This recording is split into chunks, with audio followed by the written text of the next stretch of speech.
കടകംപള്ളിക്ക് മുന്നിൽ മുട്ടിടിച്ച് രമേശ് ചെന്നിത്തല.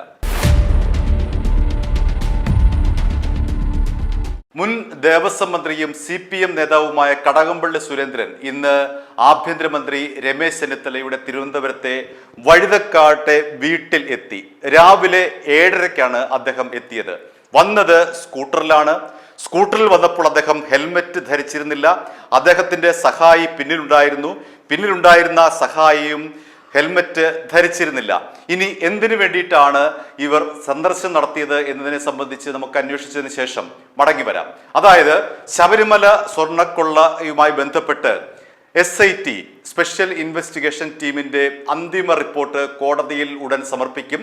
നമുക്കറിയാമല്ലോ, കഴിഞ്ഞ ദിവസം മുൻ ദേവസ്വം ബോർഡ് പ്രസിഡന്റായിരുന്ന PS പ്രശാന്തിനെ SIT പ്രതി ചേർത്തു. ഈ സന്ദർഭം കൂടി കണക്കിലെടുത്തുകൊണ്ടാണ് കടകംപള്ളി സുരേന്ദ്രൻ ആഭ്യന്തരമന്ത്രിയെ കണ്ടത്. ആ അന്വേഷണം തന്നിലേക്ക് നീളുമോ എന്നുള്ള ഒരു ഭയം അദ്ദേഹത്തിന് ഉണ്ടായിരിക്കണം എന്ന് മാത്രമല്ല, മുൻ ദേവസ്വം ബോർഡ് മന്ത്രി കൂടിയായ കടകംപള്ളി സുരേന്ദ്രനെ ഈ കേസിൽ, ശബരിമല സ്വർണ്ണക്കൊള്ളയുമായി ബന്ധപ്പെട്ട കേസിൽ പ്രതി ചേർക്കണമെന്ന് BJPയും കോൺഗ്രസും അടക്കമുള്ളവർ പല ഘട്ടങ്ങളിലായിട്ട് ആവശ്യപ്പെട്ടതാണ്. അദ്ദേഹം പ്രതിയാകുമെന്ന് കരുതപ്പെടുന്നു. അങ്ങനെയൊക്കെയുള്ള അഭ്യൂഹങ്ങൾ പരക്കുന്ന സന്ദർഭത്തിലാണ് അപ്രതീക്ഷിതമായി, വളരെ രഹസ്യമായി രാവിലെ 7:30-ഓടുകൂടി ആഭ്യന്തരമന്ത്രി രമേശ് ചെന്നിത്തലയുടെ വീട്ടിലേക്ക് കടകംപള്ളി സുരേന്ദ്രൻ വന്നത്. എന്താണ് അവർ തമ്മിൽ സംസാരിച്ചത് എന്ന് നമുക്കറിയില്ല.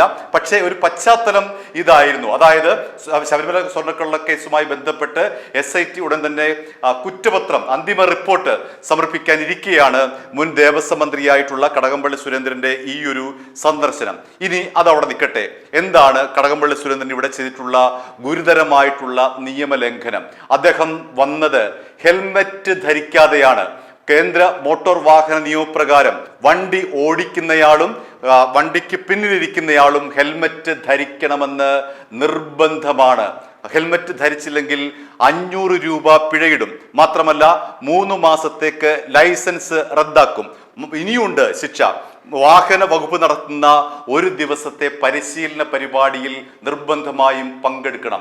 അങ്ങനെ നമ്മൾ നാട്ടുകാരെ ഇവർ CCTVയും വെച്ച് തെളിവ് എന്ന് പറഞ്ഞുകൊണ്ട് നമ്മളെ വിളിച്ചു വരുത്തി നമ്മുടെ 500 രൂപ ഈടാക്കി 3 മാസത്തേക്ക് നമ്മുടെ ലൈസൻസ് റദ്ദ് ചെയ്ത് നമ്മളെ കൊണ്ട് ഒരു ദിവസത്തെ മോട്ടോർ വാഹന വകുപ്പിന്റെ ഈ പരിശീലന ക്ലാസ്സിൽ നിർബന്ധിച്ച് ഇരുത്തുന്നുണ്ട് മോട്ടോർ വാഹന വകുപ്പ്. പക്ഷേ ഇവിടെ ശ്രദ്ധിക്കുക, മുൻ ദേവസ്വം മന്ത്രിയാണ് വന്നത്. ആരുടെ വീട്ടിലേക്കാണ്? ആഭ്യന്തരമന്ത്രിയുടെ വീട്ടിലേക്കാണ്. അവിടെ നിറയെ പോലീസുണ്ട്.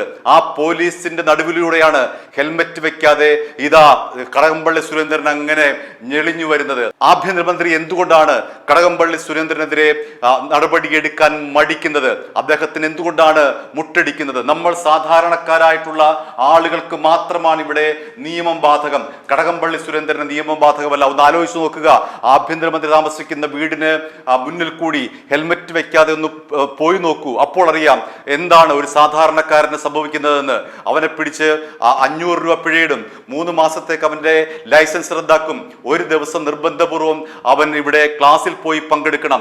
എന്തുകൊണ്ടാണ് ഈ നിയമം കടകംപള്ളിക്കും കടകംപള്ളിയുടെ സഹായിക്കും ബാധകമല്ലാത്തത് എന്നുള്ളതാണ് ഇവിടെ ഉയർന്ന പ്രധാനപ്പെട്ട പ്രശ്നം. എന്തുകൊണ്ടാണ് കടകംപള്ളി സുരേന്ദ്രനെതിരെ നടപടിയെടുക്കാത്തത്? എന്തുകൊണ്ടാണ് മോട്ടോർ വാഹന വകുപ്പ് കടകംപള്ളി സുരേന്ദ്രനെതിരെ നടപടിയെടുക്കാത്തത്? എന്തുകൊണ്ടാണ് ആഭ്യന്തരമന്ത്രി രമേശ് ചെന്നിത്തല തന്റെ വീട്ടിലേക്ക് ഹെൽമെറ്റ് ധരിക്കാതെ കടന്നു വന്ന കടകംപള്ളി സുരേന്ദ്രനെയും അദ്ദേഹത്തിന്റെ സഹായിയെയും നിയമ നടപടിക്ക് വിധേയമാക്കാൻ ശുപാർശ ചെയ്യാത്തത് എന്തുകൊണ്ടാണ്?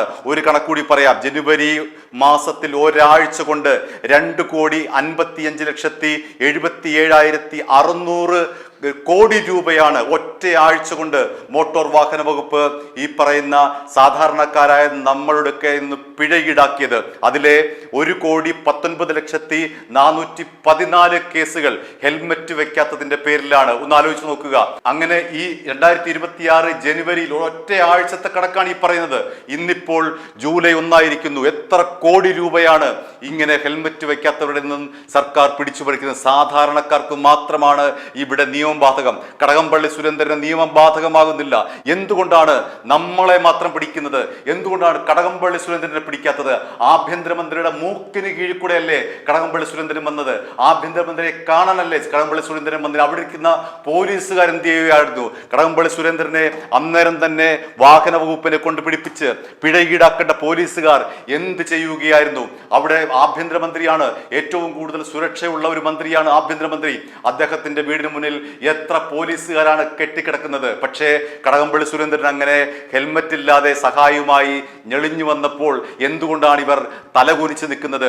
എന്തുകൊണ്ടാണ് രമേശ് ചെന്നിത്തല മുട്ടടിക്കുന്നത്? കടകംപള്ളി സുരേന്ദ്രനെതിരെ നടപടിയെടുക്കാൻ എന്തുകൊണ്ടാണ് ആഭ്യന്തരമന്ത്രി രമേശ് ചെന്നിത്തല മുട്ടടിക്കുന്നത്? ഇവിടുത്തെ ലക്ഷക്കണക്കിന് വരുന്ന സാധാരണക്കാരൻ ഒന്ന് പുറത്തേക്ക് ഹെൽമറ്റ് ഇല്ലാതെ ഇറങ്ങിയാൽ അപ്പോൾ ചാടി വീഴുമാർ, അല്ലെങ്കിൽ CCTV ക്യാമറ വെച്ച് നമ്മളെ പിടികൂടി 500 രൂപ പിഴയും വാങ്ങി 3 മാസത്തേക്ക് നമ്മുടെ ലൈസൻസ് റദ്ദ് ചെയ്ത് ഒരു ദിവസത്തെ ഇവന്മാരുടെ ക്ലാസ്സിനും പങ്കെടുപ്പിച്ചുകൊണ്ട് നമ്മളെ വലയ്ക്കുന്ന ഈ മോട്ടോർ വാഹന വകുപ്പ് എന്തുകൊണ്ടാണ് കടകംപള്ളി സുരേന്ദ്രന്റെ ഈ ഒരു നിയമലംഘനം കാണാതെ പോകുന്നത്?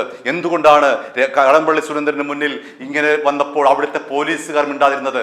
എന്തുകൊണ്ടാണ് ആഭ്യന്തരമന്ത്രി ചോദിക്കാത്തത്? കടകംപള്ളി സുരേന്ദ്ര, എന്തിനാണ് താങ്കൾ ഹെൽമറ്റ് വെക്കാതെ വന്നത്? എവിടെയാണ് താങ്കളുടെ ഹെൽമറ്റ് എന്ന് രമേശ് ചെന്നിത്തല ചോദിക്കണമായിരുന്നു. അങ്ങനെ ചോദിച്ചില്ല. ഇതാണ് രാഷ്ട്രീയ ഒത്തുകളി. അധികാരവും പണവും ഉള്ളവന് മാത്രമാണ് നിയമം ബാധകമല്ലാത്തത്. അല്ലാതെ നമ്മളെപ്പോലെ ശരാശരിക്കാരന് എല്ലാ നിയമങ്ങളും ബാധകമാണ്. ഇവർക്കൊന്നും ഒരു നിയമവും ബാധകമല്ല. കടകംപള്ളി സുരേന്ദ്രന് നിയമം ബാധകമല്ല. അതേസമയം പാവപ്പെട്ട നമുക്ക് നിയമം ബാധകമാണ്. കടകംപള്ളി സുരേന്ദ്രനെതിരെ നടപടിയെടുക്കൂ. മോട്ടോർ വാഹന വകുപ്പ് നടപടിയെടുക്കണം. ശുഭയാത്ര എന്ന പേരിൽ നിങ്ങൾ വലിയ ആക്രാന്തം കാണിക്കും, വലിയ അട്ടഹാസം കാണിക്കുന്നുണ്ടല്ലോ. ശുഭയാത്ര എന്ന് പറയുന്ന ഈ മോട്ടോർ വാഹന വകുപ്പിൽ ഒരു പദ്ധതിയുണ്ട്. എന്താണ് ഈ ശുഭയാത്ര? ട്രാഫിക് നിയമ ലംഘനങ്ങൾ കണ്ടു കഴിഞ്ഞാൽ നമുക്ക് വിളിച്ചറിയിക്കാവുന്ന ഒരു നമ്പർ കൊടുത്തിട്ടുണ്ട്. 97 47 00 1099. ഈ നമ്പറിലേക്ക് നമുക്ക് ട്രാഫിക് നിയമലംഘനം ഈ പറയുന്ന മോട്ടോർ വാഹന വകുപ്പിനെ വിളിച്ചറിയിക്കാം. ഉടൻ തന്നെ നടപടി ഉണ്ടാകും. സാധാരണക്കാരനെതിരെ മാത്രമേ നടപടി ഉണ്ടാവുകയുള്ളൂ. മന്ത്രിയുടെ വാഹനം 80 കിലോമീറ്റർ അധികം ചീറിപ്പാഞ്ഞാൽ നടപടി ഉണ്ടാവില്ല. നമ്മുടെ വാഹനം പോയി കഴിഞ്ഞാൽ നടപടി ഉണ്ടാകും. നമ്മൾ ഹെൽമറ്റ് വെച്ചില്ലെങ്കിൽ അവിടെ വരും ശുഭയാത്രയുമായി ആൾക്കാർ, അവിടെ വരും ഈ പറയുന്ന മോട്ടോർ വാഹന വകുപ്പ്. നമ്മളെ നിർബന്ധപൂർവം ഇവരുടെ ഈ ബോറൻ ക്ലാസ്സിൽ പങ്കെടുപ്പിച്ചുകൊണ്ട് നിർബന്ധപൂർവ്വം ഇരുത്തുമ്പോൾ നമ്മുടെ വാഹനത്തിന്റെ ലൈസൻസ് 3 മാസത്തേക്ക് റദ്ദ് ചെയ്യുമ്പോൾ ആലോചിക്കുക. ഇതൊക്കെ തന്നെ സാധാരണക്കാരായ നമ്മൾക്ക് വേണ്ടി മാത്രമാണ്. അല്ലാതെ കടകംപള്ളി സുരേന്ദ്രൻ ഇത് ബാധകമല്ല. മറ്റാർക്കും അധികാരവും പണവുമുള്ള ഒരാൾക്ക് പോലും ഈ നിയമം ബാധകമല്ല. ഇവിടെയാണ് ആർജവം കാണിക്കേണ്ടത്. കടകംപള്ളി സുരേന്ദ്രന് 500 രൂപ പിഴയടക്കണം. കടകംപള്ളി സുരേന്ദ്രൻ 3 മാസത്തേക്ക് അയാളുടെ ലൈസൻസ് റദ്ദാക്കണം. അയാളെ ഒരു ദിവസത്തേക്ക് വാഹന വകുപ്പ് നടത്തുന്ന നിർബന്ധിത പരിശീലന ക്ലാസ്സിൽ അയാളെ ഇരുത്തണം.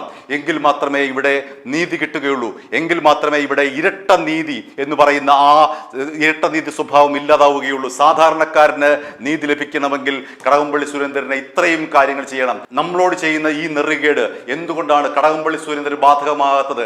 ഇത് നെറികേടാണെങ്കിൽ കടകംപള്ളി സുരേന്ദ്രനെതിരെയും ഈ നെറികേട് കാണിക്കേണ്ട ഉത്തരവാദിത്തം ഇവിടുത്തെ മോട്ടോർ വാഹന വകുപ്പിനുണ്ട്. ധൈര്യമുണ്ടെങ്കിൽ മോട്ടോർ വാഹന വകുപ്പ് ഹെൽമറ്റ് ഇല്ലാതെ യാത്ര ചെയ്തതിന്റെ പേരിൽ കടകംപള്ളി സുരേന്ദ്രനെയും അയാളുടെ അനുയായികൾക്കെതിരെയും 500 രൂപ പിഴ ചുമത്തു. 3 മാസത്തേക്ക് കടകംപള്ളി സുരേന്ദ്രന്റെ ലൈസൻസ് റദ്ദാക്കുക. വാഹന വകുപ്പ് നടത്തുന്ന പരിശീലന പരിപാടിയിൽ കടകംപള്ളിയെ പങ്കെടുപ്പിക്കുക. ധൈര്യമുണ്ടോ മോട്ടോർ വാഹന വകുപ്പിന്? ഇതാണ് ഇവിടെ ഉയരുന്ന ഒരു പൗരൻ എന്ന നിലയിൽ നമ്മൾ ഉയർത്തേണ്ടുന്ന ചോദ്യം. i2i News, an eye for truth. i2i News subscribe ചെയ്തിട്ടില്ലാത്തവർ ഇപ്പോൾ തന്നെ സബ്സ്ക്രൈബ് ചെയ്യുക. നോട്ടിഫിക്കേഷൻ ലഭിക്കുവാൻ ബെൽ ബട്ടണും അമർത്തുക.